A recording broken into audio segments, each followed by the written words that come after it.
Steel boots stomping, crashing the floor. Two wild Yinzers kicking through the door. Loud like a jag off at a pins game fight. Brace yourself, this ride ain't polite. Two dumb Yinzers, loud and proud. Heads in the clouds, voices in the crowd. Chaos brewing, they don't play nice. Hold on to your iron and grab your prime anti-slice.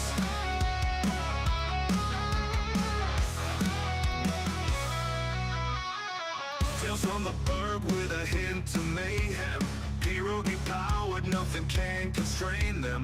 Knocking back stories like an icy cold brew. You never know what these two might spew.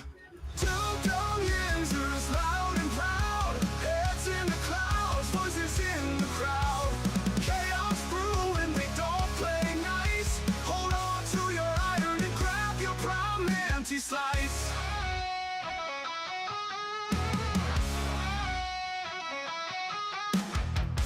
From the burg with a hint of mayhem. Pierogi powered, nothing can constrain them. Knocking back stories like an icy cold brew. You never know what these two might spew. You know what's the cool thing about being from Pittsburgh?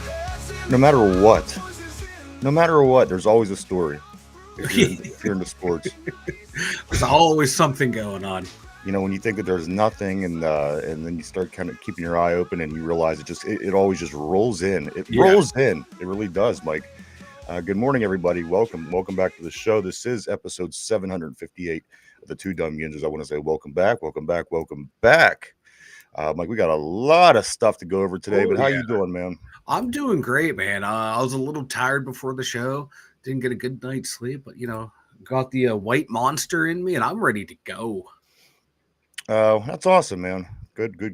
We're ready to go. All kind of things here. We got just things that Aaron Rodgers said. We got brand new starters on our defense. We even have a new starter named on our offense. Records being broken over at PNC Park. Yeah, and a lot going on. And the Pittsburgh Penguins also have some stuff going on at the top. We'll go over all that today, Mike. To start off real quick with this NBA.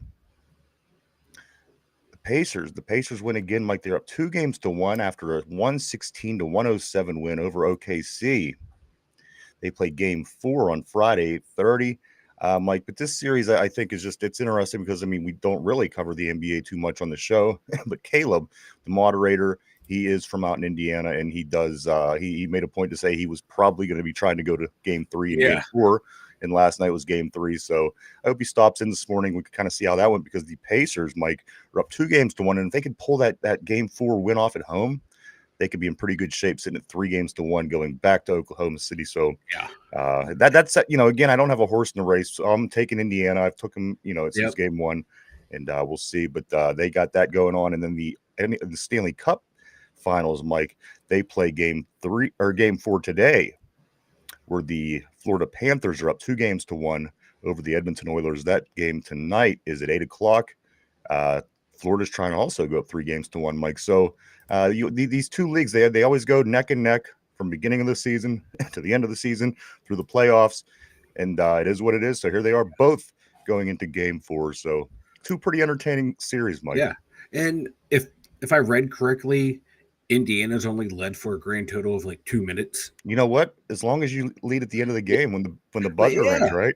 Game 1, they led for 0.3 seconds, and that's all they needed, like you said. So you don't even need to carry a lead the whole series, just as long as you could come back at the end and score at the end. Yeah, that's all that matters. That lead at the end, and I kind of like that. It keeps it fun and exciting, intense. That's what I love about playoffs, and especially championship rounds, is just how intense everything is. One little mistake can swing the balance of a game. It makes sports so much more fun when it's tense. I'd be a nervous wreck. And so Yeah, especially on that level where, you have millions of people watching around the uh-huh. world, and in every play you make has such an impact because Yeah. there's just this left. This is it. Yeah. And And these guys, they go out and they don't care. And if they make a mistake, that's where I would have the trouble. I would probably lose my mind because it was yeah, such a high pressure. You know what I mean? like you said, it's right here Right, between the ears. It to be able to block who's going to be able to block out the noise and block out those thoughts right. of there's everyone watching me. You, Everyone's you miss watching a free throw me. Mm-hmm. and it puts your team in a bad situation. But these guys, they Yeah. get right back down and they do it again. And you got to Yeah. admire that. And that's why they make the big money. It's Uh, nuts. Good morning. Good I would morning. choke. I would Tortilla on the choke. board. Always great Oh, seeing Tortilla. Nice seeing you, my friend. Hope everything is okay for you out in California. Crazy world that we live in. But yeah, Mike, I just, like I said, pressure situations are one thing, but to be in yeah. front of 30,000 people Yeah. and Right. multi-million, who knows how many people around the world are watching, and just any play can be the play that changes the course of the game. And I wouldn't want to be the guy that changes it for the worse. You know what I mean? Right. So Yeah. You don't want to be Bill Buckner. these guys got balls of steel. They really do. Mhm. In all pro sports, they really, truly, honestly do. It's amazing, man. Good for them. That's why we get into sports. It's fun, it's exciting, and these guys are highly trained and they're highly skilled, and they get it done. I like, yeah, just to see like I couldn't do it. I would get those doubts, Well, or you I'd be get like, you I just you want get this to end. you get nervous diarrhea, so we can't go by you. One time.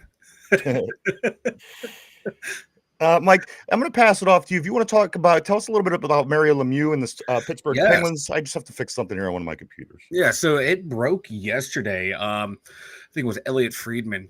He broke the story that Ron Barkle and Mario Lemieux are having interest again to buy the Penguins. And Yager was in town. So that it became a very intense, what's going to happen? Are they going to be able to buy the Penguins back from the Fenway group? And they're the only team that has interest to sell is the Fenway group. But I saw a report today saying like they're looking for a small investor. The Fenway Sports Group is now. Would Lemieux and Ron Burkle be willing to buy back in at a smaller share? I think that would be awesome. Just to have Lemieux back connected with the team anyway, have him back up in the owner's box would be awesome.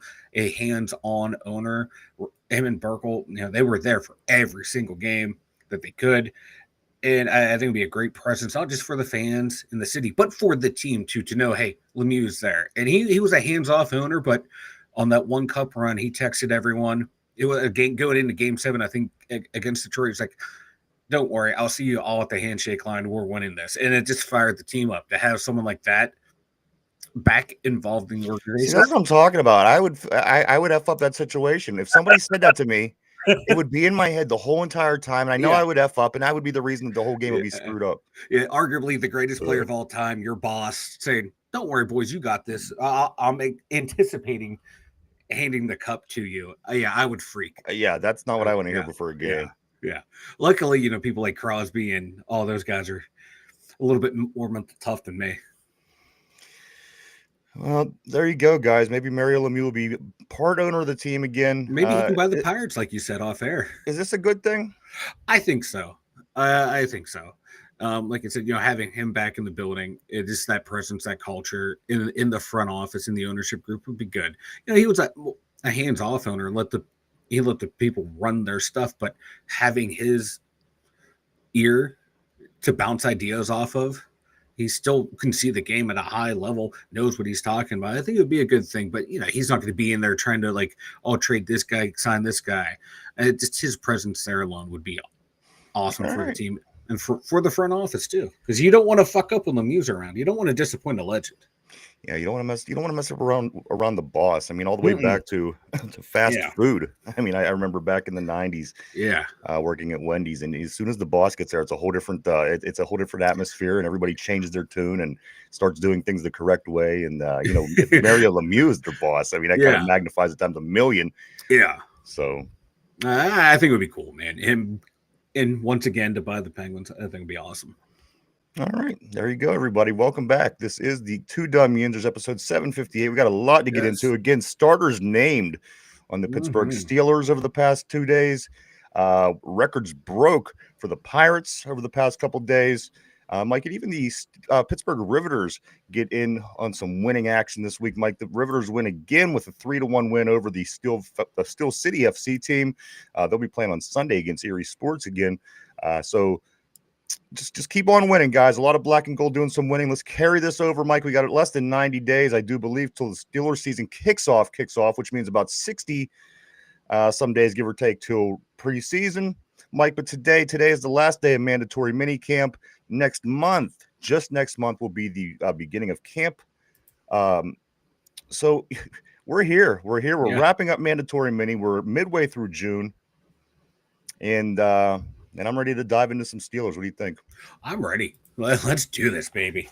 All right. So apparently over the past couple of days, the Steelers have been looking for some people to maybe pair up on opposite side of DK Metcalf, and they get some word back that a name that we certainly heard over the past couple of years floating around just wasn't interested in being a Steeler. Mike Keenan Allen said he was not interested in being a Steeler as we continue to look for maybe that other side.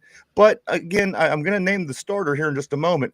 But Mike, Keenan Allen, what's the reason? Did you catch this at all? I caught the headline right before we came on. I didn't have time to read why, but I just find it interesting.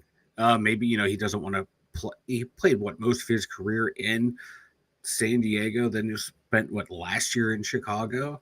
Maybe he wants to go back west. Yeah, maybe. I didn't catch the reason why. I just know that Keenan Allen will not be here this coming season, and I'm fine with that. Who cares? I don't care. Yeah. Because we want volunteers, not hostages. What's that? We want volunteers, not hostages.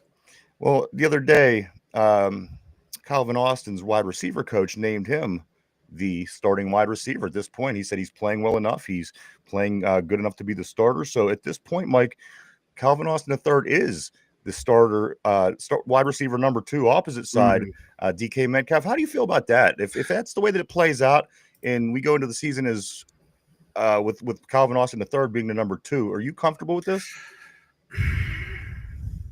For a time being, you got to let it, if that's what they're going to do, and you let it play out. But you have to be working the phones to try and find someone if he's not the guy.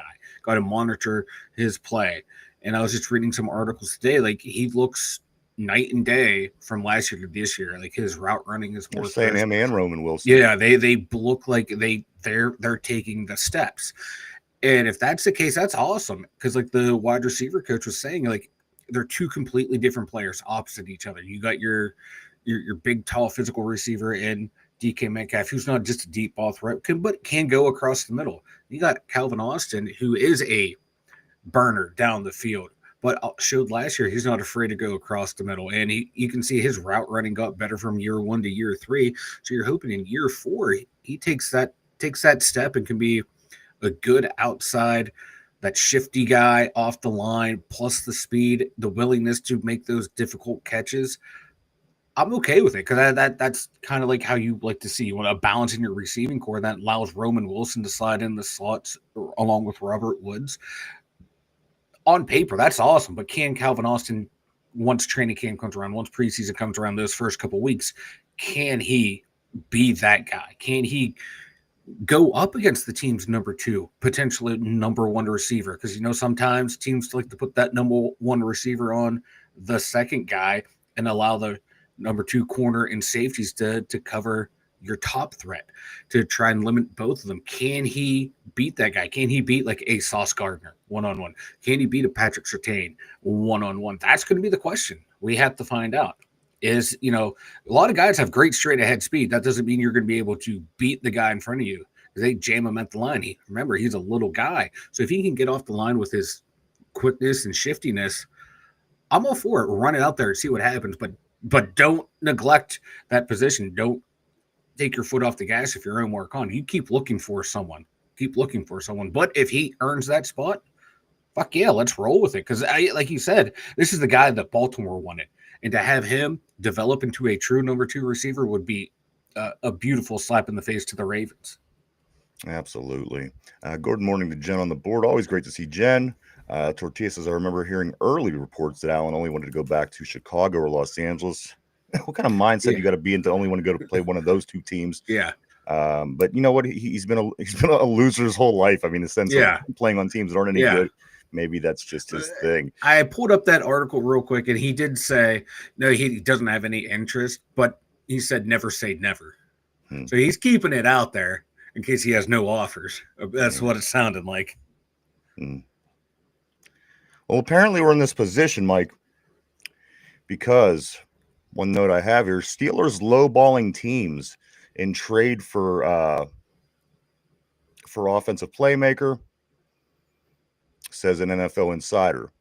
And this totally sounds like us. I mean, don't get me wrong. You know, the Omar Khan has been trying to lowball people since he's got here. So maybe if that be the case, but yeah, you know, we were talking last week about McLaurin, right? Yeah. And you were saying last week that if we would, you know, we'd go all in and we'd use a second round draft pick and this and that and bring in somebody like McLaurin, which we ultimately could, because again, we have 12 draft picks next season. And if we give up a couple extra draft picks, we're still going to have plenty. And McLaurin would certainly make up for the talent that we would pick up in the draft. But what was the reason you didn't like him? We have to re-sign him to a new contract. He's 29. He's going to be 30 by the end of the year. Still a productive receiver, good receiver. Oh, he's a great receiver, right? Yeah, but it's just like, do you want to give up? It wouldn't be a first-round pick for him. No, it wouldn't. It would be a second more than likely from him. Second, and as long as the asking price is like a 2 this year and one of the thirds this year, go ahead and do it. Go ahead and do it. And then this turns into a Super Bowl season if we bring McLaurin in. You know, people are going to sit back and say, we can't do it for this reason. We can't do it for that reason. We don't want to give up this amount of draft picks. But Steeler fans, do you realize if we bring in Terry McLaurin from Washington and put him opposite side DK Metcalf, as long as we stay healthy, we become a Super Bowl contender. Yeah. And I think that's the difference, Mike. I think if we go in with Calvin Austin III and Roman Wilson, who are both night and day from last season, as they are saying, we're going to be in okay shape. We're going to have a nice team on the field. But if you would bring in McLaurin, and like I said, it's going to cost you a second for next year, which fine. You're not going to get somebody as talented as him in the second round next year. And, a couple other things.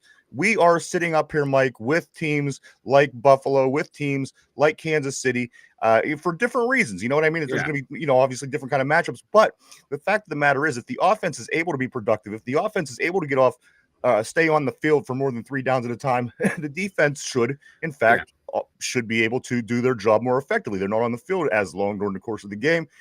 You had the superstar at the other side. Mike, you're coming into the season with 2 superstars. I mean, with McLaurin and with Metcalf. I mean, that's Jamar Chase and T. Higgins type shit, but better, I think. Again, I mean, Jamar Chase is unbelievable, but you get 2 guys like this, Mike, you were seriously talking Super Bowl, and this season complexion changes entirely. Exactly.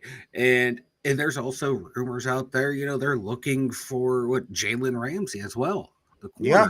If you would somehow get both of them, now you're talking. You get thrust into that conversation. Well, let me go to Tortilla's top comment right here. He says, "I'd rather get Cooper." To be honest, Mike, I mean, he's still out there, right? Yeah. Yeah, and there's rumors and reports that Aaron Rodgers suggested him. Like, hey, maybe we should take a look at him. See, now Cooper, I think, would put you somewhere between what McLaurin would give you and what Calvin Austin would give you. I think you could place him right in the middle of those 2 players and say, this is what you're going to get from him. Based off of his production last year, because before that year, he was 1,000 yards every year. Lockdown last year, his production dropped for whatever reason. But he could be a nice, cheap option. And don't forget, too, there's going to be roster moves up until the end of training camp once teams cut veterans and stuff, because you got to go from 90 down to 53. There's going to be a lot of guys available. So I get it. You want to rush and get the guy. You want to be a little patient too, but not too patient where we were last year. But I think the receiver room it's going to be better than what we had last year, just based off of early reports. But if you can go get a McLaurin, you can go get a Cooper. Either one of those go ahead two, and do it. Either one of those two, Mike, I think you enter the Pittsburgh Steelers in the conversation of being a Yeah. contender. I do. I'm not thinking win one playoff game. If you I'm put thinking a one of those run. two guys opposite side, you got to mention this Pittsburgh Steelers team right along with Kansas City, right along with Buffalo, right along with Baltimore. You have to, Mike, and I think that certainly secures just more success in the division as well, where you want to Yeah. win. You have these 6 games, 2 against Baltimore, 2 against Cincy, 2 against Cleveland. And I think you have a better opportunity to do that. Obviously, Yeah. you want to win your division. So, Mike, I think don't think this isn't a possibility, because and the thing is, if the people in the office, if Omar Khan, Coach T, they're in that mindset, you know what, guys, we could be in it. We could be Yeah. in it to win it. Bring in one guy, and again, you see Amari Cooper. He's moved around a little bit. Ended up in Cleveland. I think he went up to New England. I certainly think that It was he's been Buffalo playing last year. Yeah. same deal, playing up here in the close. Northeast. I don't see Yeah. that Pittsburgh could be a big problem for him. Yeah. So would be great, I think, to have either one of these guys opposite side DK, and then you could drop Calvin Austin and Roman Wilson to 3 and 4, which I think is a pretty damn good 3 and 4 in the NFL. Let's get back to the board, though. We've got some people jumping on today. Corey, good morning to you, sir. Always great to see Corey Beavers on the board. Corey says a wide receiver 2 should be able to step up as a wide receiver 1 if need be, which I think that would be the case if you bring in one of these other guys. Yeah. If you can't envision CA3 as a wide receiver 1, then you need to go get a wide receiver 2. That's a good point. And then you drop CA3 down to 3, Roman Wilson 4, or vice versa. And then you have your 2 starters, Mike. And again, 2 accomplished starters like DK and Amari Cooper or McLaurin is night and day, guys. Again, we join contention conversation if in fact we do make one of those moves. Mike, what's the percentage of chances you give that the Steelers make a move like this? Amari Cooper, I'm going to say 60-40. Okay. 60-40. I have more faith in that one. The McLaurin one, probably like 30-70. And the McLaurin one's a big move. Yeah, that's a huge move because like you said, you're giving up assets for him. Yeah. And it feels like, Omar Khan and Weedle, they have the plan of what they want to do, building the team, going ahead.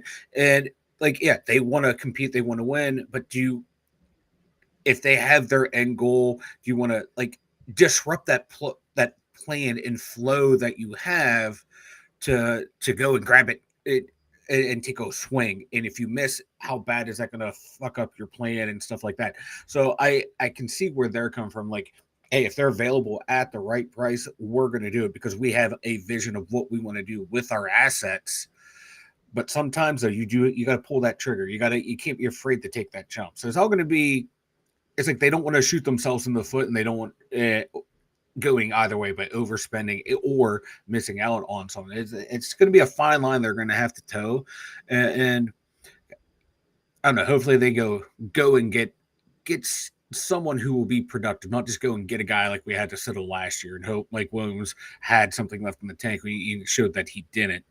But there's going to be guys open through training camp that we should be able to find. But I'd love to get Amari Cooper in. I'd really love to get McLaurin. Remember how Cricket the Gift, we had the rapper on back in a couple years ago, and how excited he was when his Cleveland Browns picked up Amari Cooper, and then ended up being a disaster. It didn't work out well for him over there.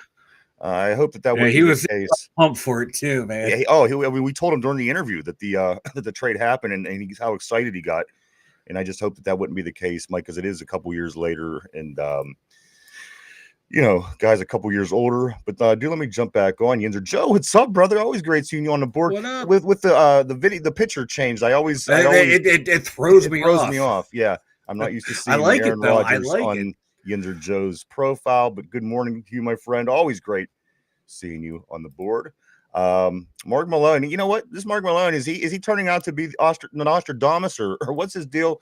He says, I told you, mother effers, we're contenders right now. This team is built to win. You know what, Mike? A lot of times we would say, this team is definitely a quarterback away. But there'd be other times we would say this team is more than just a quarterback away. But when I sit back and I look at things, and you look at the defense, that again, I mean, it's not going to get much better.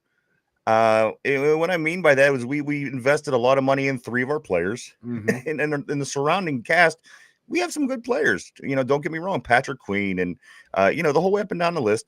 So again, this is going to be the defense that's going to have to do it if that's the case. The question has never been the defense, albeit they let up a lot of points in the playoffs. But again, you could spin that around to having an offense would certainly change that. You're not 3 and out, 3 and out, 3 and out all the time, putting your tired defense back on the field, back on the field, back on the field. So, in theory, this is your defense. This is what you're going to have. If you want to make some kind of run, which again, it took me, I've been sitting back thinking about this for about a day here.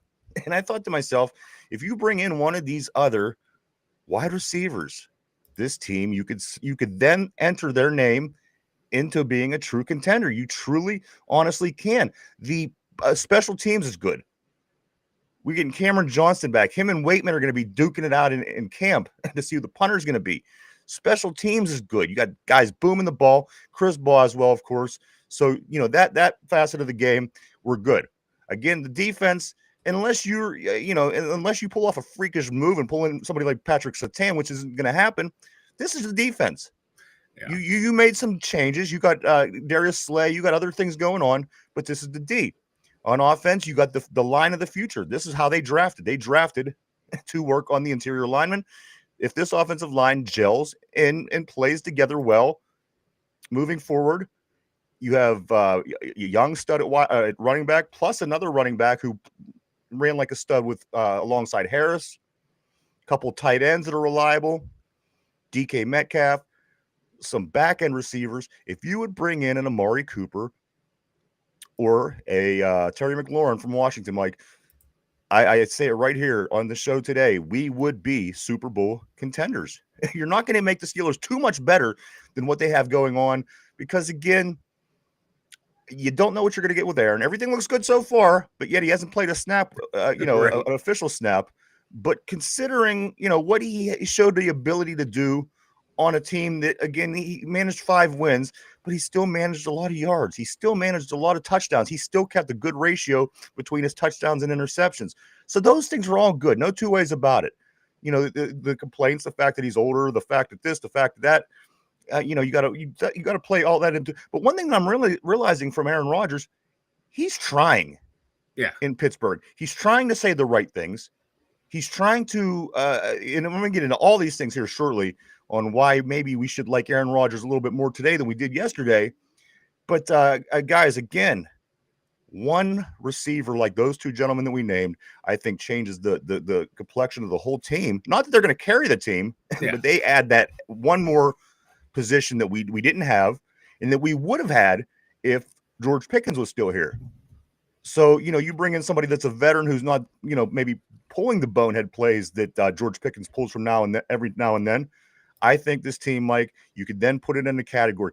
It would be low end in the top category. I don't think they would be dominating the league by any means, but I think that you could certainly place them in that conversation finally to say that this team could possibly make a playoff run. Exactly. And, I keep beating the drum, but, 10-3 last year, number 2 seed in the NFL. Defense was playing at a high level. Running game was going. Saw elements of the passing game going before the wheels fell off. So, a competent quarterback play, competent offensive play, defense should be able to carry the load down the stretch because they're not being used a lot. And there's some other names out there for the receivers, but, not really big names, but, someone like Romeo Doubs, Christian Watson from Green Bay. Yeah, they're from Green Bay. Green Bay has a ton of receiver depth, and they just drafted, I think, 2 more guys this year. Wouldn't be surprised if one of those 2 guys start popping up more and more. They're pretty good receivers. They would fit in on the team well. Could they wrestle that number 2 spot and take control? They wouldn't be, like those big eye-popping moves like a McLaurin or Amari Cooper, but those are 2 other names to keep an eye on. And I think they would help the offense well, too. Not to the extent of McLaurin or Cooper, but my God, they would be really good additions, too, because they're 2 really good younger receivers. Corey said the longer that we wait, the more seasoned the vet needs to be if he's missing all this chemistry time. Yinzer Joe says, yeah, sorry about the profile pick, spicing it up. I'm obviously in on Rodgers making a big difference here. And as I said all off season, if we get the guy, I'm a fan. That's my quarterback, and it's good. I knew it was going to take me a little while to warm up. It's just me. I knew I was going to hate it at first, and as I'm taking it in, I'm thinking, okay, this could certainly be beneficial for our football team, and that's what it's all about to me. I don't care about this guy's feelings or what he's smoking or bark he's chewing or whatever the hell he's on. I just look at this and I say, you know what, this makes the Pittsburgh Steelers that much better. So you know what, I'm aboard. It is what it is, guys. This is our quarterback, and when Mitch Trubisky was our quarterback, that was still my team, and I still rooted for them. So why wouldn't I do it if Aaron Rodgers is back, or maybe we could get a little bit more success. But let's move on. Tortilla Jackson says Cooper seemed to have trouble in Buffalo hopping on the train mid-season. So if it doesn't happen before preseason, I don't know if they grab him unless DK goes down. That's my biggest fear. What if DK goes down? What if he blows out his knee, God forbid? You know, and then we're in a situation where we're talking about DK Metcalf and either McLaurin or Cooper, and our 1 and 2 end up being Calvin Austin and Roman Wilson, which again, I mean, you know, these are two young, good wide receivers in the league, but they should be your 3 and your 4, not your 1 and your 2.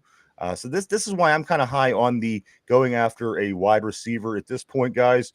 Especially here we are about a month and a month and 10 days, give or take, from camp starting, and the office will be hard at work. The GM will be hard at work, trying to continue to work on this team, which I love about the GM. Even if everything isn't successful, at least he's trying, and that's something that you got to do in this league. You got to do that in this league nowadays. You can't sit by and watch. Otherwise, it will certainly pass you by. Because imagine if Kevin Colbert was still the GM. Do you envision any of these moves being made?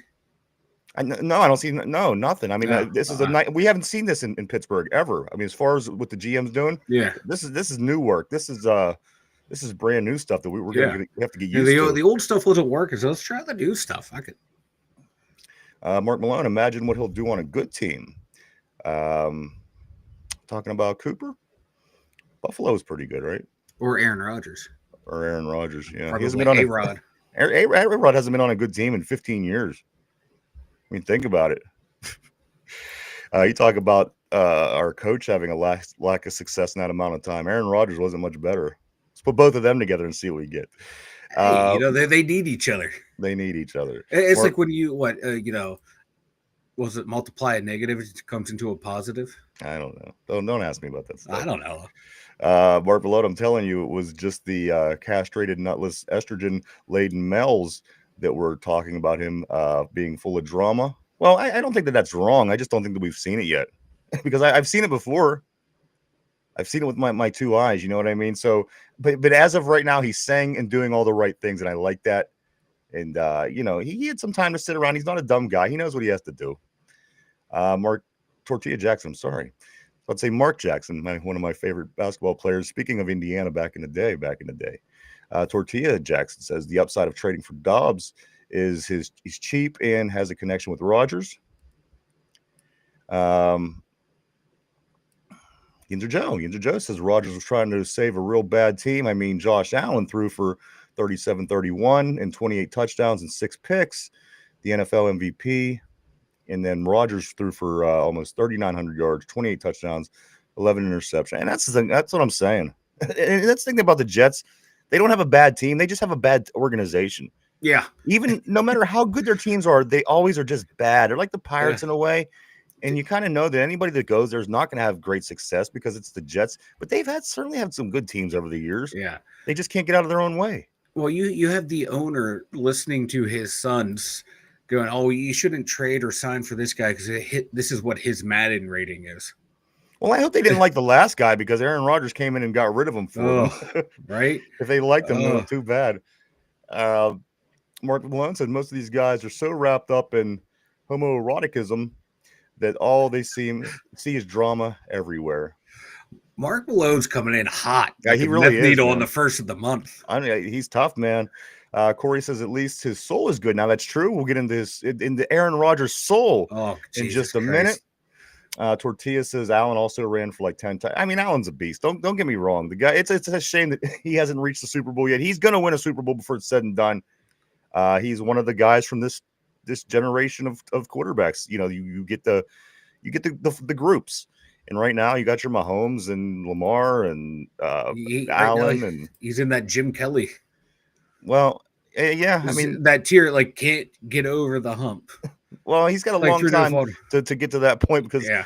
Well, you know what but I what he's mean, though. accomplished so far has Yeah. looked really well for him. He's gonna get it. He deserves to get it, and I think that Josh Allen will certainly be a Super Bowl champion one day. The guy, he's tough. He's really good, man.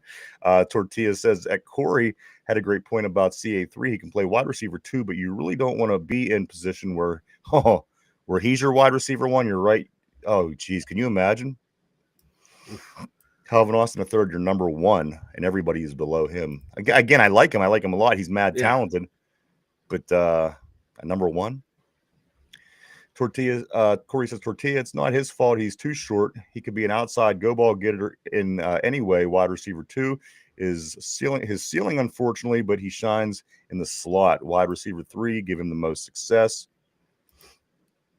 And then Tortilla goes on to say, I think Austin and Rodgers will have good connection, but you're 100% right. Teams just need to play press on him, and it screws up our timing. So, guys, I mean, we're feeling a little bit more confident. We're feeling better here in Pittsburgh than we were a month ago, for sure. I would say we're feeling better than we were just 5 days ago.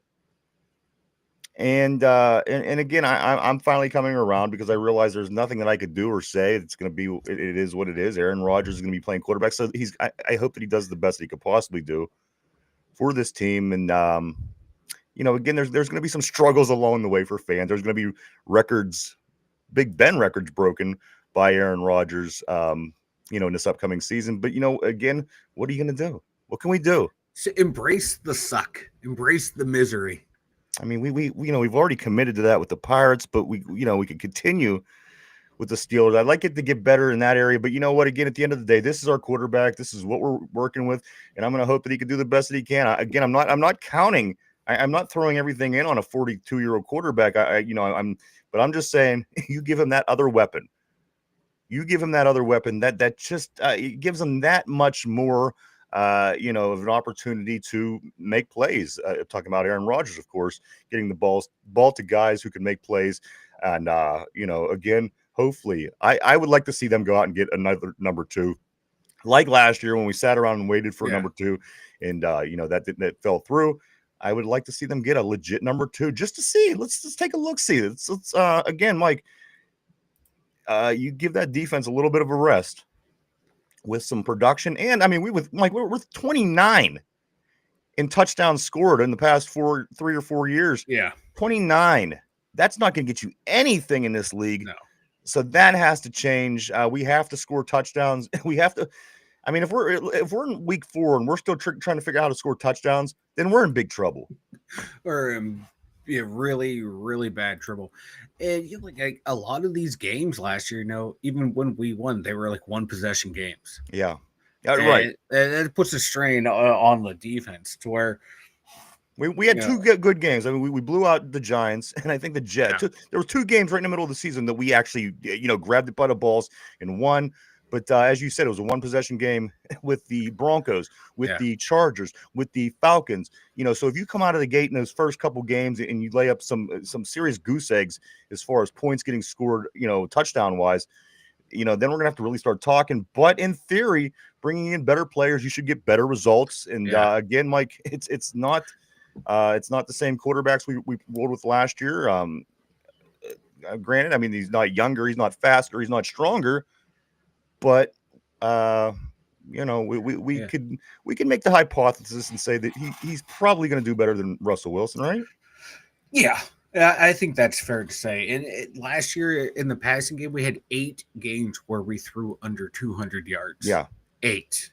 And Aaron Rodgers sees more. He sees better than Russell, not only because he's taller, just because he's more cerebral. The guy sees things that other guys don't see, especially at this point in a career. Mike, you're not going to be able to throw much at Aaron Rodgers that he hasn't seen before. That's a big plus as well. Yeah. And you look at in the passing game too, like look at the run game. We only had 3 games where we had a running back go over 100 yards. And then only a handful where they were over like 70. So it's kind of going hand in hand where you get that passing game going. Guess what? That's going to open up that run game to where you can start controlling the clock later in games when you build a lead. And I was going to say, like, even though Artie Smith said, we didn't bring in Aaron Rodgers and DK Metcalf to run the wishbone here, but I still think it's going to be like in the first half of games, going to be more passing, and then as they build that lead, that run game is going to take over in the second half. I think that might be their plan. Mix in run pass, but more pass heavy in the first half, and then that second half just kill the clock and wear down teams. Mark Malone says, you're going to move CA3, Roman, and DK around. They always do, except for Pickens. Tortilla says, we're totally winning a wild card game this year. You know what? You get those other two. You get another wide receiver, guys. I think you're talking about AFC North. You could be competing. Again, we were one game out of the number one seed last year, 10-3.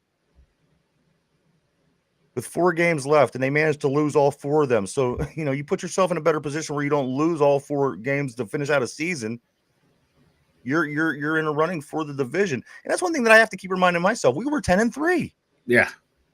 I keep, I'm thinking, how much of a difference is that going to make? But we were 10-3 with one game out of the number 1 seed, guys. And that was when Kansas City was, they only had 1 or 2 losses. So if you think of it that way, we're not as bad. Especially if we make another key, 1 or 2 key more pickups, Mike. I think it could be good. I think it could be good this year. Corey said records are made to be broken and records don't win titles. Richard said same. I'm riding with Rodgers. I mean, people are finally starting to bite in a little bit, Mike. I think they are. Yeah. One thing that I'm seeing at first, it was very hostile on social media. Anything regarding Aaron, but people are starting to, they're starting to call. The thing is, he's saying a lot of the right things. And again, I'm getting to that, guys. We're going to get through these messages and then I'll get some Aaron Rodgers scoop as it, mandatory mini camp is getting ready to wrap up today. Let's see. Mark Maloney might be a slight upgrade of Midget Wilson, Boston Field. Just a little bit. And again, he sees things. And that's such a big thing. That's the difference of having a Peyton Manning, somebody like Peyton on your team, or Tom, or, somebody that, that knows the game, because they are one of the greatest quarterbacks ever. Again, if he passes Ben Roethlisberger, and he's going to about 1,200 yards this season, he'll be in the 5th or 4th spot all time. So again, you have somebody who's been there, done that, seen it all. And guys, again, I'm not a Rodgers guy trying to sell it. I'm a Pittsburgh Steelers fan who's finally starting to accept it. So I'm just trying to pass that on a little bit, because again, what else are we going to do? There's not much we can do at this point. This is what it is. This is your team, and you got to start looking at things. Okay, what positive can we take from this? And again, there could seriously be some upside, especially if Aaron Rodgers comes out and has a particularly good season. Mike, I mean, if he could come out and put together a season that you would consider a good season for an NFL quarterback, top, 15 to top 10, maybe a little, we should be in a good spot, Mike. Should be. Like, the advanced analytics were showing that, his numbers weren't that great. But, the numbers were still the numbers. You watch the film and you can start seeing like that offensive line just breaking down as the season went on for him. And the receivers, I think he was one of the highest quarterbacks that was affected by drops. That receiving corps dropped a lot of balls last year. They had good receivers too, Mike. Yeah, and they were dropping balls left and right. They got the case of the Deontay Johnson. They're just dropping stuff left and right. So you're hoping, our guys last year didn't have from just going from memory, I don't remember a lot of big time key drops. Tortilla says, "Oh, good." No, I was going to say, hopefully, our guys are more short-handed than what they had in New York, and that's going to make his numbers, the old stats and the advanced stats look better.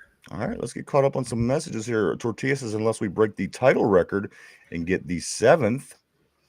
Yinzer Joe, Jets were last in the league in rushing. Breece Hall averaged 53 yards a game. Yeah, whatever. Their offensive line must be terrible. Is all I could come up with, Mike, because they have nice skill players. The Jets have nice skill players.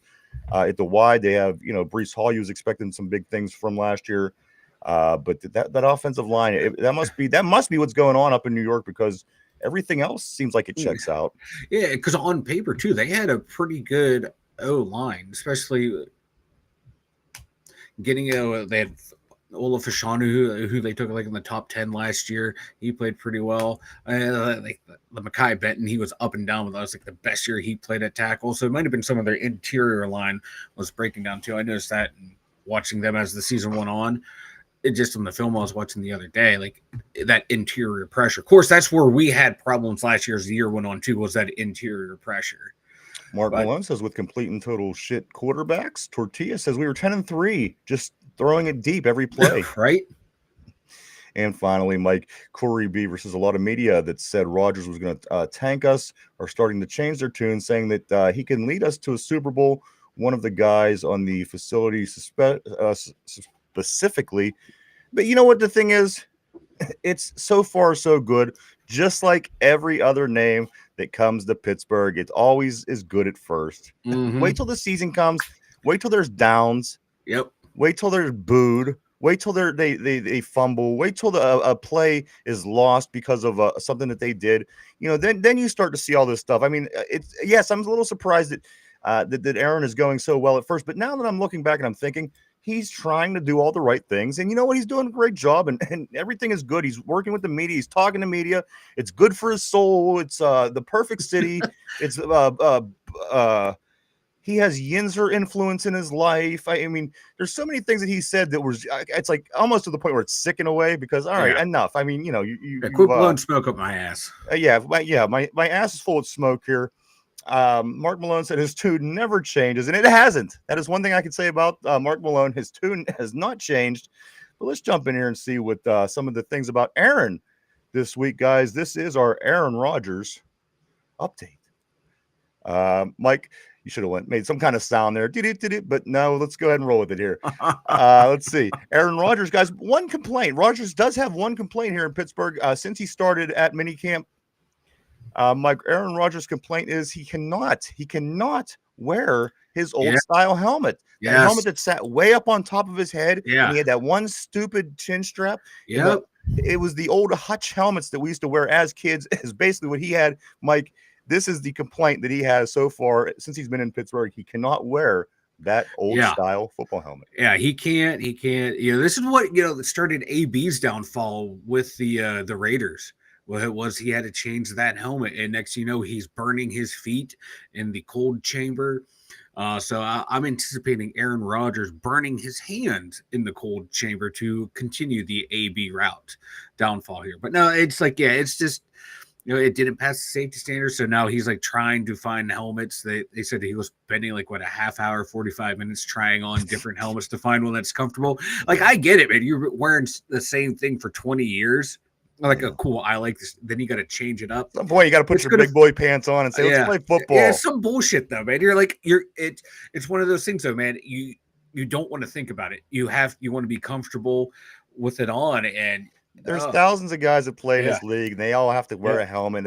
If it hurts them or fits them, you just get out there and play. Anyway, that's the only complaint so far I'm okay with. It's nothing that we did. Also, let's see what else. This is a blue-collar town, Aaron Rodgers says. The history of this great area is building the structure of the country, and a lot of great people are here, a great fan base. It's a special place to play sports. You're right, Aaron. That's true. Again, Mike, something that, you know, if you want to get on the fans' good side, this might be something that you would say. Yeah. Did he pick up Russell Wilson's soundbite book along the way? Russ left it in the locker for whoever came in after him. Yeah. Like, here you go. Say this shit. They'll love you. They'll love this shit. Make your way down to the Children's Hospital after it, and you go, you know what, you'll be in. Mike, he also goes on to say, Rodgers says, joining the Steelers, and we just mentioned this, of course, he made this decision because it was best for his soul. And then he also says he's made decisions in the past based on ego, but this one here was based on soul, Mike. Hey, whatever the ayahuasca tells him, my man says, and I'm for it right now. It's good for his soul. Him and Mike are finding this marriage good for their soul. Well, another thing that Aaron Rodgers did say, quote, he did say that his signing with the Steelers starts with Mike Tomlin, of course. He said and this is what everybody says. So I'm not going to put a lot of stock into this. Yeah. Everybody comes here and they just Uh-huh. love to play for Mike Tomlin. And I don't know I don't know what that means, because I start to see things a little differently after 15, almost 20 years of watching this coach. But I know the guys are excited when they get here. Yeah. Now, whether he's going to be excited when he leaves, that's going to be a Mhm. different story, Mike. But he said it starts with Mike Tomlin. So you know what? He likes the coaching situation. That's always a plus to have for your starting quarterback, correct? Yeah, he has that trust in him. So, which he really didn't have in New York with the head coach. So we'll see. Even though he ended up, that's the coach he wanted, and he got fired. But the enigma that is No, Aaron this doesn't have Rodgers. any potential for disaster. Like I said, if everything goes well, I think things will be fine. Once we hit turbulence somewhere, that's going to, I think, when it's going to start to get interesting. And again, however this turns out, Rodgers is pretty much going to be done either this year, maybe another year, whatever he decides to do. And he knows that. Let's jump on a couple messages here real quick, and we'll get back into it. Corey, let's go right here. Mark Malone, I said Bustin' and Midget would suck, and they did. You're Nostradamus on this show. No two ways about it. We should have a Mark Malone segment every so often, and he'll look into a crystal ball and give us his take. Corey says it's like a redneck with lifted trucks. Someone's overcompensating. Tortilla says more of an NFL complaint than a Steelers. Yeah. Absolutely. Absolutely. It was kind of a tongue in cheek. Funny, it's funny because, like I said, that helmet always just kind of sat on top of his head, and it always fit him weird. Mark Malone, in context, he answered, "Why did you want to play with?" Well, that's just it, and then went on to explain. Tortilla says maybe Rodgers' ego was in his and that's the particular helmet he's talking about. Yes, the Shut Air Pro Q11 LTD helmet. Oh God, who would I never would imagine in my NFL fandom I would know the model of the helmet that my quarterback wears. Well, a lot of people ask this question: what's going on with the ring? Aaron Rodgers, of course, when he signed the famous pitcher, sitting there at the table signing his contract, and he noticeably had a black band on his finger. And during one of the initial interviews about this particular subject, when he was asked about the ring on his left finger, the reporter says, "This is the conversation. I'm going to give you, it's only about 4 or 5 lines." The reporter says, "Is it a wedding ring?" Rodgers replies, yeah." Reporter says, "Congratulations." Rodgers shrugs, "Thanks." So there you go, guys. That's our quarterback. He's married. I don't know what that's going to mean for anything or anybody for this team, but we do know that he is married. He's off the market, Mike. We do know that. So if you're off a Pittsburgh chick that likes this lemur, you probably are not going to have your chance anymore. You should have went after him in New York, but there you go. He is married. Got married. Maybe that when he was out for that period of time, and we were complaining that he was whatever he was doing. He was getting married at some point. So there you go. If you were wondering, to whom is that? Well, that's what I want to know. I know. I got to find out who. Yeah. I mean, what if it's a guy? That's still my quarterback, baby. It Go out there, the sling month. that pigskin, baby. It is the month to do it. Mike, and then finally, last thing about Aaron that I do have here. Aaron Rodgers is fully ready and prepared to work alongside and with rookie quarterback Will Howard. He says he sees a lot in the kid.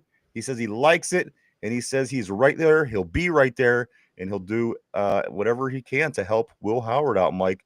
That's what you wanted. And you know what? At the end of the day, when we were arguing and debating, I said, you know what? This guy's not going to want to come to a team and teach a kid how to do stuff. You know what? It's quite the opposite of what I said. Again, I mean, he's still in that saying all the right things stage.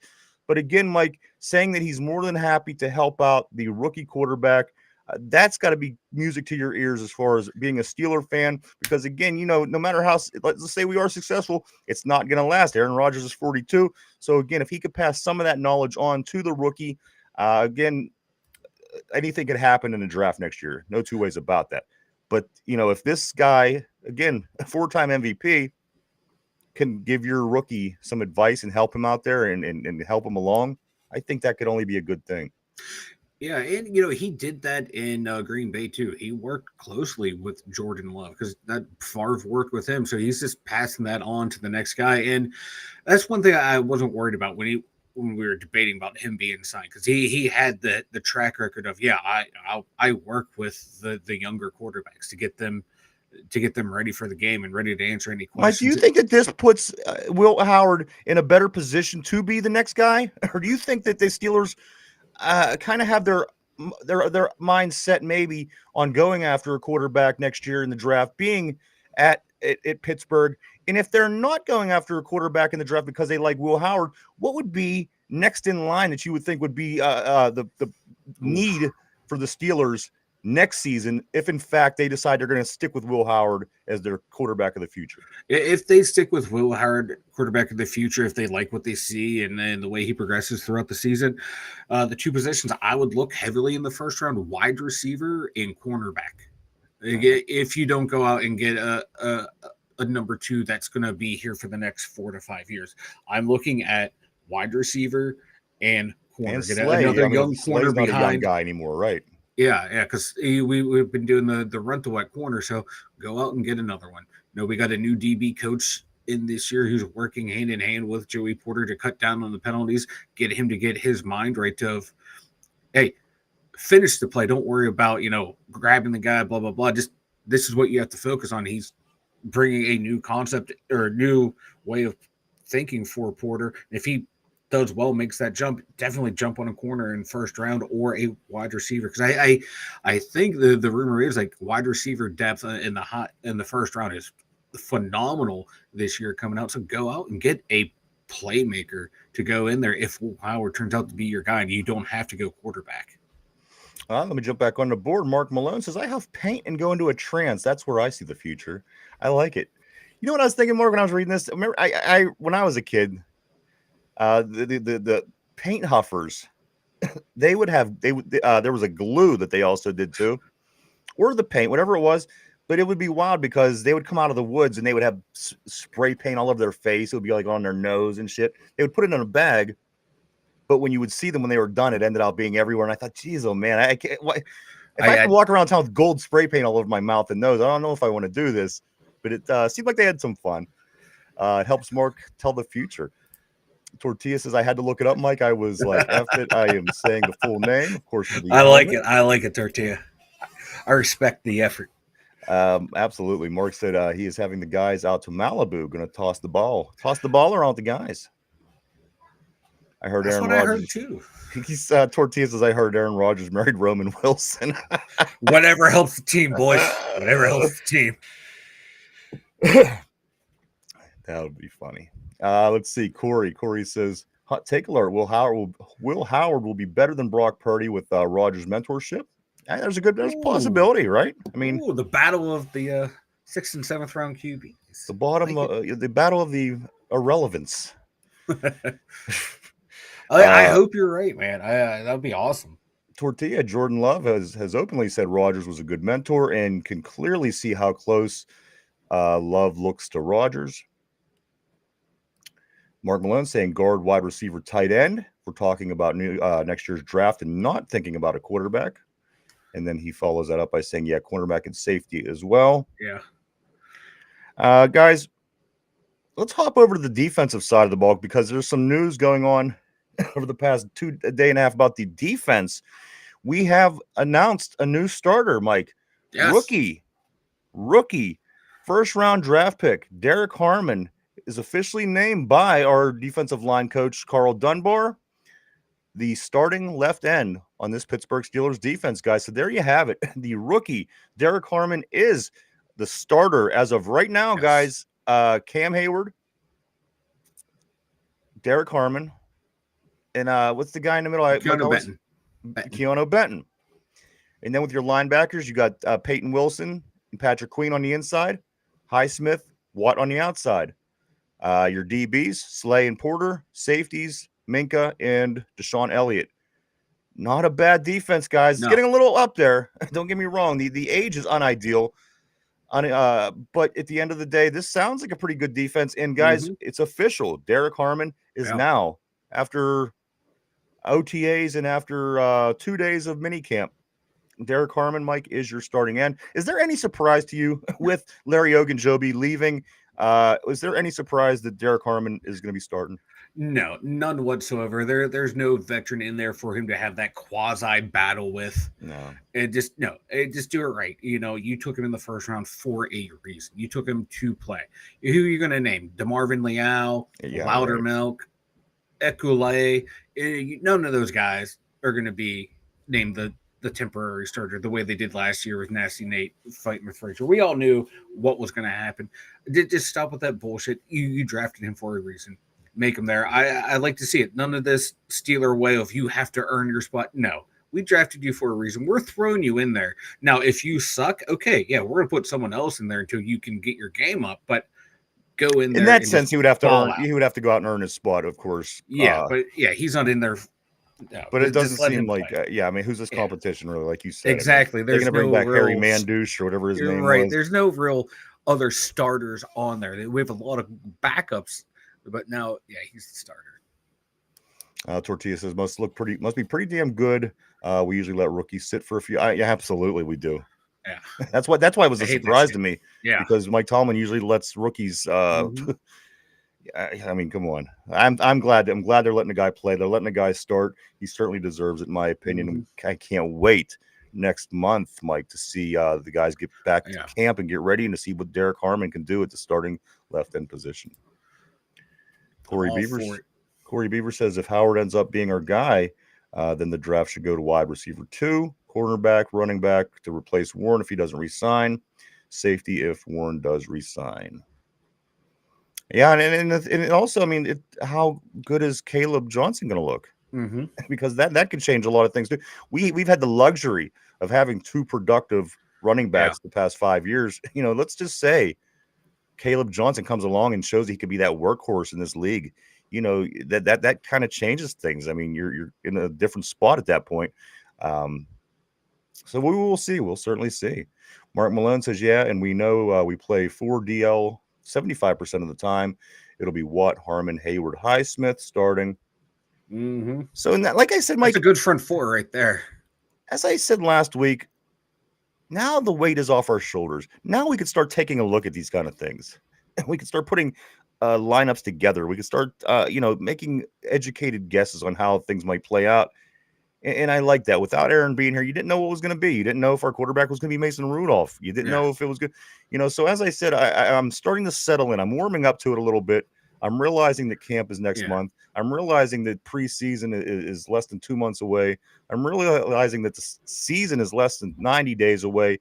So, again, this season is going to be really fun, really interesting. And it's going to be different from the last 3 or 4 because of what we do have behind center. Again, I'm not saying he's going to come out and be the MVP, but compared to what we put behind center for the past 3 or 4 seasons, in theory, he should be head and shoulders better than what we had. In my opinion, that makes for an interesting season. Yeah, it makes it very interesting. And like you said, settling in, like once now you know who your quarterback is, things are starting to settle in the roster. People are starting to slot into place where you like to see them, and definitely naming Harmon the starter on the D, where he's settling in. And then you have now, like on defense, you still have a couple positions. Who's going to be that nickel corner? Is it going to be Beanie? Is it going to be Eccles? Juan Thornhill was saying he wants to play some in the slot too. And he was flying around all through mini camp so far, looking better, more fluid than he did last year, where he had some nagging injuries in Cleveland. So things are settling in the roster. And your boy Cole Holcomb too, he can settle into that number 4 spot. Him and Leek Harrison, I'll let him sit there till week 3. Yeah, let him rest excluding him from my roster. Yeah, but you're starting to see the roster take shape now that you're rounding into getting ready for training camp. Absolutely. It makes you feel Mike, better. I'm more comfortable. I mean, there was the anxiety that, like I said, you just didn't know what the hell was going to happen. You didn't know who your quarterback was. That's rough. Now that you know who you got to know your quarterback is, whether it's somebody you love, whether it's somebody you're not. Knowing who your quarterback is, I think, is half the battle, because now you can start thinking about it, making scenarios in your head, thinking how you feel it's going to play out. And you couldn't do that before. You just couldn't, because you didn't have a guy slotted in let's get back to some more messages, Mike. In my opinion, this is Tortilla. I still hope Benton and Harmon, switch positions at some point. I know they'll be moving around, but I feel like they both could benefit from trading defensive tackle to defensive end. I'd love to see a career season out of Benton as well. If he could come out and have his best season yet, boy, that would be great news. Like the D-line coach Dunbar said, or I think it was early in camp or in OTAs, like his big thing is just finishing the play. Like he's like, you'll see him. He gets to the quarterback, but he has to be able to bring him down, finish that play. He's like, you can see him disrupt plays, but that finish part, you gotta finish, and that's key. You're at that point, you're only doing 90% of the work. You might as well get that extra 10% in there and kill the quarterback, get the running back in the backfield. Mark Malone, Caleb Johnson will likely win Rookie of the Year. I hope so. That would be awesome. What would that be? I mean, come on. That's when you know the offense is clicking. Wow. What kind of break would that be? That's when you know, like, he's developed into a every down back at that point. And then you don't have to worry about him in the 1-2 punch. If he turns into that every down back, you could eliminate one of the team of running. Don't get me wrong. I like the 1-2 punch with the third down back. That's it's going to work, especially the talent that we have. But once you're able to minimize that, and you'll be able to know after this season with Caleb Johnson if that's going to be the case. And again, Mike, it's still really early to say he's going to be Rookie of the Year, but I certainly like the sounds of that. And if he is, that's going to be such a big thing for the Steelers offense this upcoming season. If he can, in fact, be the Rookie of the Year, even if he's in the race for the Rookie of the Year, I think is guaranteeing you some success there. Mark Malone says, let me break out the paint next weekend to find out for sure. Sounds good, my man. Maybe instead of the beer, or maybe with the beer, I'll throw an extra can of spray paint or something in there, and it could be an extra for your. What's the situation? When am I driving to Missouri, Mike? What is it? If they, I think isn't it if Aaron Rodgers numbers? I can't remember what the exact parameters were. Oh yeah, you know what? I think it was. I think it was for Mason. Now we switched it over to Aaron. So for Aaron, it's spray paint because again, you make all the calls and all you see the future, and you do it by way of paint. So just kidding. We will see though, Mark. You've been hitting it right on the head. I don't know how on some of these so far, but you really have. Mark says got to take a bit of a break and let the neural pathways rebuild a bit. Yinzer Joe Broderick Jones has to do his part, protect and make those running lanes for Johnson. If he can't, we're in for a long year. And I agree, Mike. This is another guy that I think really has to have a good season. And you got to kind of expect him to at this point. You've had ample time to work on your game. I mean, if he's really been working on it the way that maybe you should be working on it when you're trying to earn yourself an NFL spot in the NFL, I would think that we may be okay. That means, put your focus, your energy, learn how to do things and, cut some of the old bad habits and sit down and watch film and doing all those things. Yeah. I think that he could certainly, he could be the guy. But Mike, is this what Broderick Jones has been doing? Is this, do you expect him to be the guy at the end of the day? Again, he was the first one in this whole process. Yeah. He was these offensive linemen. Yeah. So he's the one at this point, Mike, where these other two guys who are rookies came in as rookies, had a good season. I like to see after 3 seasons, Broderick Jones be able to put it together. And that's more or less what the line coach alluded to. He's like, there's no more technique we can teach him. It's down to consistency now. Doing those little things that we showed him how to do he said that's what he has to do is just be consistent. Because if he's consistent, guess what? He's going to be a damn good player. And that's what they're beating into his head. Be consistent. Focus on those little details. And then what the techniques that you have, you focus on those little things and you're consistent. That's going to make you into a dominant left tackle. And if he can do it, that's awesome. And hopefully he's putting in the work. And he seems excited this year to play. Now he's going back to his quote unquote natural side. And if that's all it takes and he flips that switch, fuck yeah. I love it. It's going to be great because you can see he has the potential. There's Mike, flashes does he have there. To have a good season this year? Yes, he has to have a damn good season this year. All right. He has to be that guy that you can rely on that's going to be able to protect your quarterback's blind side. Corey Beavers, I'm banking on Fitz having a career year and interceptions and returns for touchdowns. You know what? I would just like to see something in between what he did early and what he's doing as of late, because he's doing as far as the extra the splash plays, they just aren't there anymore, Mike. And that was what Minka Fitzpatrick was in his first 2-3 seasons here. He was the guy that was going to make the splash play. He was going to be the guy that was going to make the interception and maybe take it, return it to the house. So, he has to get something in between. Especially 5 or 6 years, however long it's been, years later, I don't expect the same production that he had early.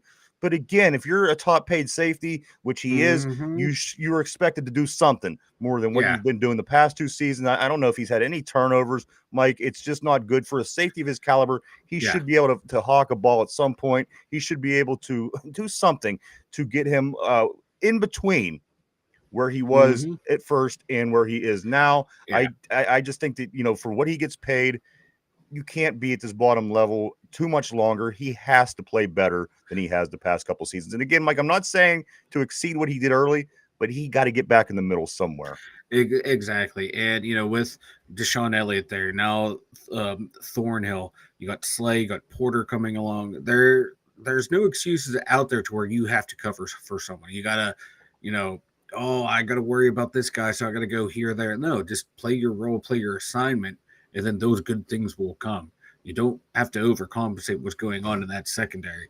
And the defense wasn't that bad last year. Now, if Minka, ramps it up, the defense will be even better because, if Watt's going to hold out, and then, last time he did, he had 22 sacks, and I'm already projecting 20 sacks for him. Now, Minka, you got to hold up your end too, and get at least 3 or 4 interceptions this year. Mike, do you think that Harmon could ultimately be an upgrade from Ogunjobi? Now, I mean, Ogunjobi's been in the league for a minute now, and the guy's a veteran. What degree do you think that Harmon can be an improvement over Ogunjobi? Mike, what do you expect to see from him that we wasn't seeing from the former? I think we're going to see Harmon be well in the run game and in the pass game, being able to flash into the quarterback, just be a huge disruptor consistently. Whereas you get a defensive lineman in the first round, that's what you're expecting. I mean, that's what I'm expecting. Yeah, he's going to be a rookie, but I'm not going to be asking for a Jalen Carter type rookie year or playing like Sexy Dexy does right now. But I want to see that potential. I want to see someone who's not going to get bullied and pushed around, someone that's going to take 2 guys to move him off the ball, move him off the line. I want to see him push guys back into the backfield more than we saw Ogunjobi do. I want to see him do a lot more. I want to see him just control the line. Tortilla says Harmon, defensive rookie of the year. Johnson, offensive rookie of the year. Harmon, defensive rookie of the year. DK, offensive player of the year. Rogers, MVP. TJ, defensive player of the year. And Holcomb, comeback player of the year. Boy, would that be amazing. I think that would put us along the amongst the top teams in the league, right? Okay, yeah, a little bit. That might put us in the top 5. Corey says we had Joe Hayden's help too because he wasn't blowing coverages. I love Joe Hayden. I wish he would have came back. Oh, he was so good. Tortilla, hard to say Lemieux wasn't consistent, but he was not as bad. Was not bad by any stretch. Solid, but at times that's what I would say. I mean, he was a solid veteran defensive lineman. Wasn't great. Injuries. Wasn't and injuries is another thing. Like everything that we're saying could be thwarted by an injury. So let's keep our fingers crossed that this year could be injury free for the Steelers. Mark Malone says, "Man, I think that Harmon will be big. Lemieux was hurt all the damn time." Yinzers Joe says Dan Moore was not even average, and he got $82 million from the Titans. The Steelers expected Broderick Jones to elevate way better than Moore. Yeah, that's just why I still mind-boggling that he made $82 million. In the offseason. Tortilla says, I think if we didn't pay Larry as much, we would kept him for depth. Yeah, probably. He would have been a good depth piece, way better than Loudermilk and DeMarvin Leal.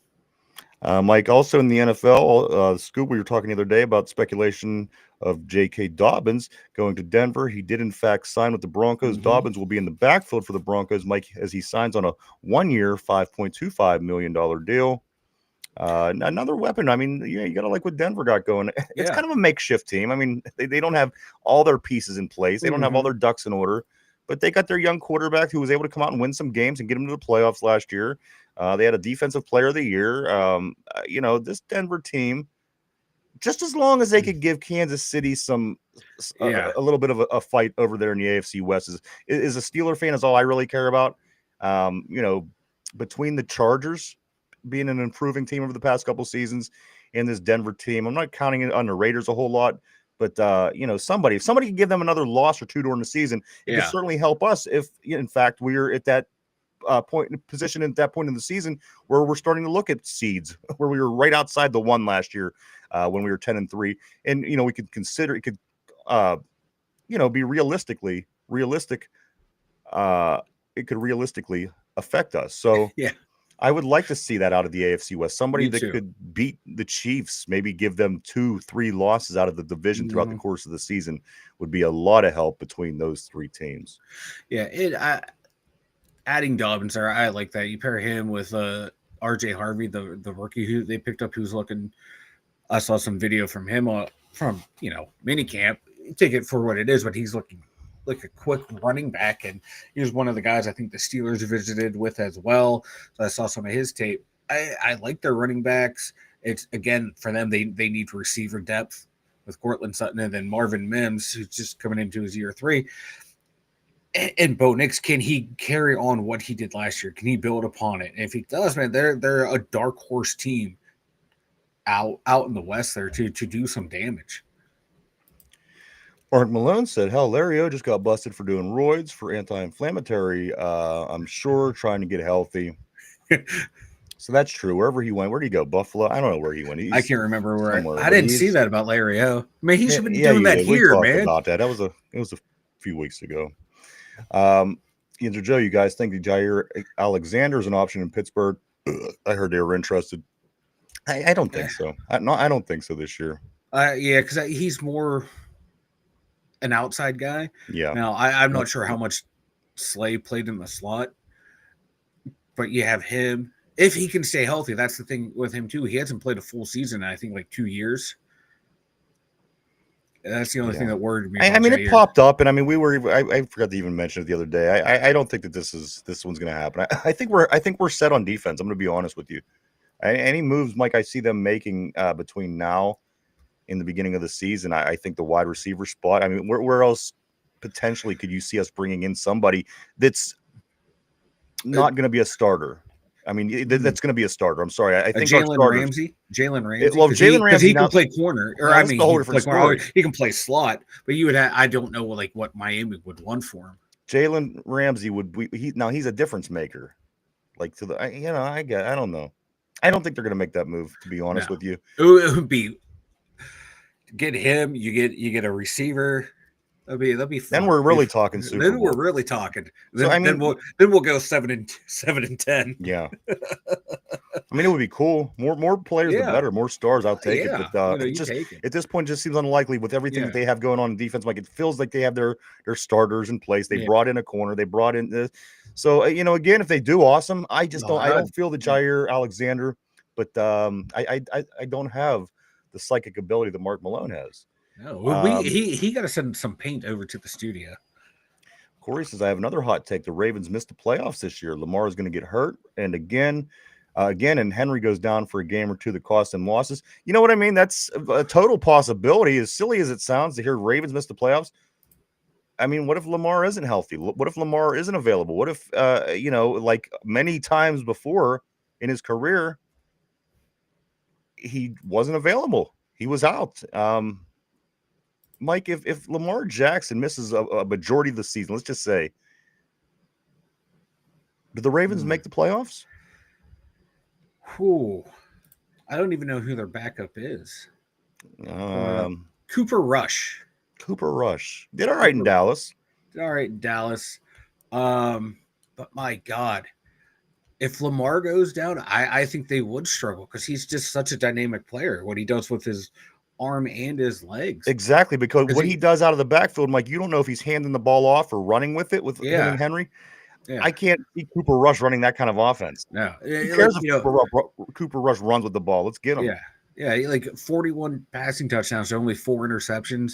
66% completion, almost 67% completion percentage from Lamar, which is back-to-back years. Like he's getting better as a passer, more economic with his runs. They would be screwed if he goes down. Screwed. Mark Malone, I'm sure he was. He just got his number called for piss test for Ogunjobi, of course. Tortilla says Slay said he can play in the slot, but the Steelers haven't had him playing there, so probably won't get another DB. But there's reports we want Ramsey and another wide. Man, if we give Ramsey and a wide receiver too, I'm gonna be on a whole different vibe, man. Yeah, right. Corey, I think they hold out for Asante Samuel Jr. Yeah, because I forgot he's coming back from an injury, and he said he's not ready to, kind of like Gabe Davis, not ready to sign yet. And Yinzer Joe, I'd like Samuel. I just don't know if I would trust Beanie all that much to hold the slot down. Yeah, I mean, Beanie's he's still a story, a work in progress. We don't know. He had a nice season. Made a couple big plays.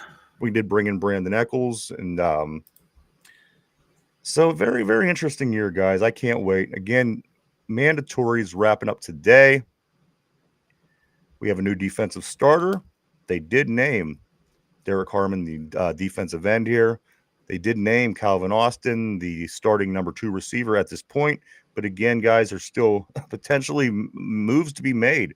Wide receiver 2. Again, we've been talking about, obviously, the cornerback position, guys. So, who knows? Just we'll keep tuned and keep learning what it is we're going to do, because this season, guys, again, I think we're right on that line right now. I think we are right on that line of being able to have a legitimately good season.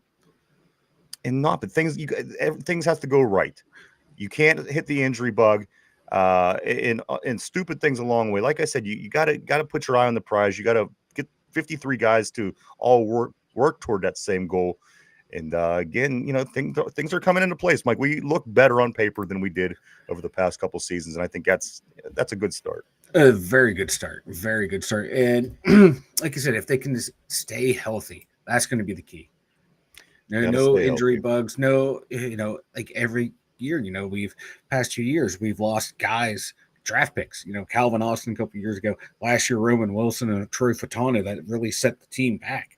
We can't have any of that this year. And the year prior, Corey Trice, who's granted not on the same level as these guys, but again, rookie that didn't get into his second season because of injury. I mean, we got to avoid that. If we can avoid that, that's a start. Corey says, remember I said TJ signs a contract today or tomorrow. Okay.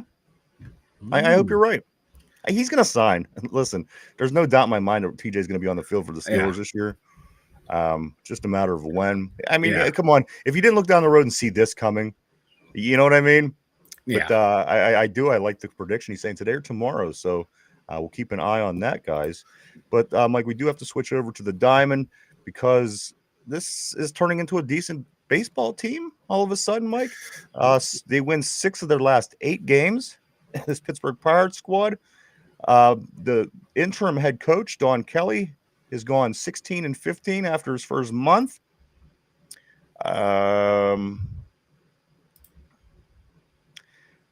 They went from the ranks since they moved to Don Kelly. Check this out, Mike. Their offense, they moved from 28 to 25. Not a lot, but again, I mean, come on, they were step in the right direction. They were the bottom feeders, step in the right direction. Mike, their starting pitching went from 24 to second. Yeah. 24 to second. Mm-hmm. And then finally their relievers, it's stayed the same. It was at 20. It still is at 20. Mike, Don Kelly, again, has his team over 500 since he's been there, taking on a tough task that Derek Shelton left behind. Yeah. And that offense, man, if it needs to continue to grow and grow and grow, because just looking at like Mitch Keller, who's poor guy's 1-9, he's given up over 3 runs 1, 2, 3 times this year. To where you're like, okay, you're giving up more than 3 runs. It's iffy if you would win. But come on, some of these other games, giving up 3 runs or less, the offense needs to pick it up. You have 3 starting pitchers in the top 50 in ERA, and they all have losing records. That offense needs to keep going. The starting pitching is, if they can maintain where they're at, this team has a bright future ahead of them. They got to get that offense going and got to actually spend money and get some hitters. Well, this Pirates team, Mike, they did win again last night. Yesterday they won 5-2 over the Marlins. That ultimately puts the Pirates at a 28-41 record. On their nine, that they finished up their homestand. They are starting a 7-game road trip, Mike. It starts today against the Cubs at Wrigley Field. The Cubs come in with a 41-27 record. Game 1 of 4 against the Cubbies tonight at 8:05. Andrew Haney coming on to pitch for the Pirates with a 3-4 record, a 3.24 ERA, and 52 strikeouts on the season. And he's facing Jameson Taillon, who comes in with a 6-3 record, a 3.54, and 58 strikeouts on the season. A pretty similar stat line as far as ERA and strikeouts go. Perhaps it should be a good game, Mike. Is game 1 tonight in Chicago. A couple things did happen over the past couple days with this Pittsburgh Pirates team, though. The all-time home run list changed over the past couple days as Andrew McCutchen passes Roberto Clemente for all-time, Mike, 241 home runs, third best in Bucks history. Andrew McCutchen moving up the list. Could you imagine if he would have stayed here all those years and continued to hit home runs when he was in Philly, New York, San Francisco? Number 3 all-time on the Pittsburgh Pirates. And there was people saying last week that he wouldn't even be able to be on the field with some of those teams in the 70s. I don't know. You have more home runs than every Pirate that ever played except for 2. I think he could have made that team. Oh, I think so too. I think he would have been a starter on that team. Absolutely. Well, he would have been good. No two ways about that. Yeah. The other thing, Mike, from the Pittsburgh Pirates is this. The early Cy Young poll is in. Paul Skeens at the top. That's right. With the lack of run support that he's had, and his record isn't that great because of Paul Skeens, because of what he does on the mound, got him in the number 1 spot in the early Cy Young poll. Like, I'm no big baseball head here, and so, just going by the stats, the win-loss, you say no, but we'll look at everything he's done this year and throughout his career. When you put the pictures up and everyone's in black and white, like early black and white pictures, you haven't done this since the 1800s, early 1900s. I'd say you're doing pretty good, and he should be up there for the Cy Young. It's a 1.88 ERA, and you're 4-6. That's not on you. That's the team. That's right. Jesus. Mike, why don't you go ahead and tell everybody about the website? The2dumbyinzers.com. Remember, you go there, check it out. We got all of our links to social media over there. We got the merchandise store over there. We got my dumb thoughts over there. I got that latest one up about the Aaron Rodgers sons. Check it out at the2dumbyinzers.com. A lot of cool things. Everybody go check it out. www.the2dumbyinzers.com. That's www.the2dumbyinzers.com. Real quick, can I go back to Paul Skeens real quick? Yeah. Earned runs in games. 0, no decision. 1, a loss. 0 runs. He got a win. 1 run, no decision. One run loss. 1 run, no decision. 2 runs he gave up, a loss. 3 runs he gave up, a loss. Like, are you fucking kidding me? You know what? Like, if he played on a good team, he'd be undefeated. He'd have an undefeated. He had that one game where he gave up 5 runs. If he was a Yankee, Mike, if he was a Yankee, he would be undefeated. Yeah, because giving up those 5 runs, guess what? Judge would have hit at least 2 home runs to even that out. So it is insane what he is doing. There's no shame in him being the front runner. Well, what we're going to do today, Mike, I'm going to keep it baseball since there's some big news.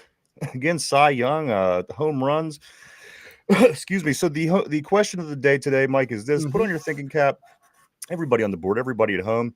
This is a good old Bucko trivia question for the day. Here we go. I'm ready for it. The Buccos' top 5 all-time home run hitters are number 1, Willie Stargell, number 2, Ralph Kiner, 3, Andrew McCutchen, 4, Roberto Clemente, and 5, who? That's what I'm looking for. The 5th leading home run hitter in the Pittsburgh Pirates franchise history. Again, Willie Stargell, number 1, Ralph Kiner, the uncle of IKF, number 2, Andrew McCutchen, number 3, Roberto Clemente, 4. Take a minute to think that over. We're live 5 days a week right here, Monday through Friday, 11 a.m. to 12 p.m. Eastern Standard Time every day right here on YouTube. All right, guys. Question of the day. Mike looks confident on this one. I'm confident, baby. And I think we just talked about this the other week, so he should know the answer. The question of the day is the Bucks' top 5 all-time home run hitters in franchise history are this. Number 1, Willie Stargell. Number 2, Ralph Kiner. 3, Kutch, 4, Clemente, 5, Mike, with 176 home runs in Pittsburgh would be who? The Cobra, Dave Parker. Dave Parker. Is that your final answer? Final answer, baby. All right, final answer. I'm locking Mike in on Dave Parker. Here we go, guys. The Bucks' top 5 all-time home run hitters are Stargell 1, Kiner 2, Kutch 3, Clemente 4, number 5. Mike says Parker. The answer, of course, is with 176 home runs, Barry Bonds. Oh, Barry Bonds, number 5. Dave Parker, number 6. So damn it. close. I knew Parker was up there. I knew Bonds was up there. Fuck.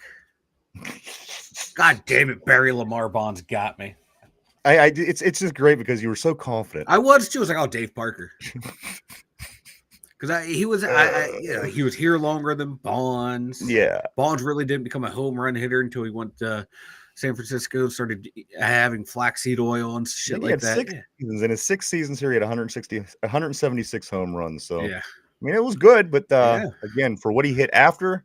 Oh yeah, because he was more of a power and speed guy. What the first 40-40 player. Let me think. Yeah, I think 6 seasons. I think it was 6 seasons. So what's 6 divided into 176, Mike? How many? You're asking the wrong guy. You're asking the wrong guy. What? You have a calculator? Yeah. You said what? What was it? He had 176 seasons. He played 6 seasons here. Or he had 176 home runs. Divided by 29 and a third home runs. So 30 home runs a season is definitely not bad. I would take it No. right now, to be honest with you. But Mike, he was in fact the answer with 176 total home runs when he left Pittsburgh. Oh man, another day knocked out, Mike. Friday tomorrow, all kind of stuff heading into the weekend. Of course, we'll be getting ready for the women's football team, Pittsburgh Passion. We'll be getting ready for the soccer games with the men and the gals here in the Berg. A lot of stuff going on tomorrow. And then tonight, don't forget, you do have NHL Stanley Cup game number 4. This game is at 8 o'clock. Florida does have a 2-1 lead over Edmonton. That game tonight, 8 o'clock. Pirates starting off that series with Chicago. That's going to yield a afternoon game tomorrow on a Friday afternoon. I think even all through the weekend. But today, game 1 of 4 is an 8:05 start for the Buccos. Again, Haney on the hill. And also the Pittsburgh Steelers wrapping it up. They're wrapping up mandatory mini camp today. Next step, start getting ready for camp in a little over a month. Mike, it's here. Got here a lot faster than I thought it was going to. And also, Mike, we got to get ready for the UFL championship also this weekend. We'll get into that more tomorrow as we get ready to head into the weekend. We hope everybody joins us back then. Mike, anything that you got before we start getting ready to wrap things up for today? I think I have something saved here. All right. 1 second. Let me pull it up. I might not have it. Oh, yeah. Aaron Rodgers asked to have his playbook printed out for him.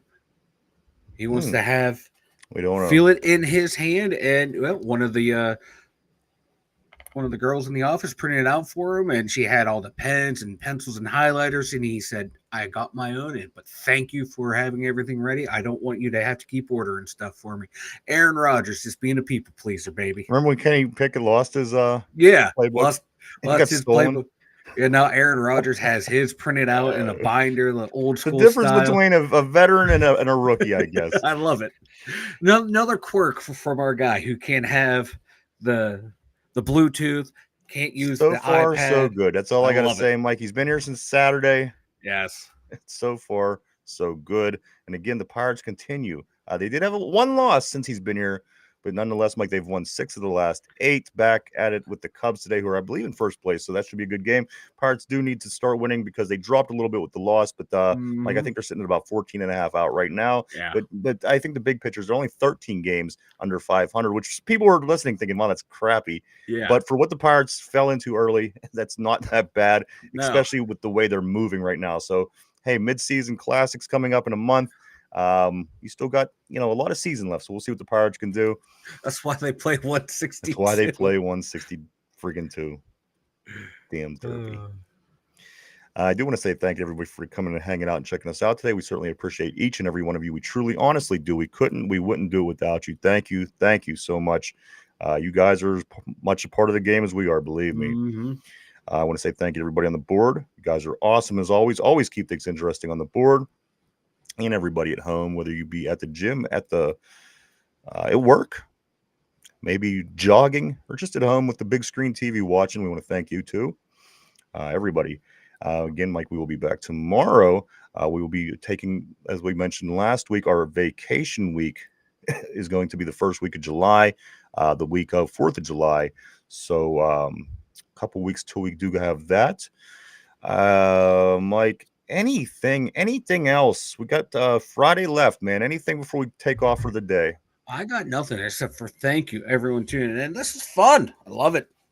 Good A lot talk. of fun, a lot of action. As I said, Pittsburgh, it's sports rights itself, so it always gives us something to talk about, which we're thankful for that. I do believe that's it for everything. Again, tonight, check the Buccos out. 8:05 Stanley Cup Finals, 8 o'clock. A lot of good stuff. We'll get into that and a lot more, Mike, heading into the weekend tomorrow at our regular time. We hope to see everybody then. If you haven't had a chance, hit the like button, hit the share button, and hit the sub button. That helps us out a lot. We appreciate it greatly. Mike, for you over in the Steeler Central Mobile Studio, myself, the two dumb Yinzers, everybody have a great, safe Thursday, and we hope to see everybody back tomorrow at our regular time. Have a good one.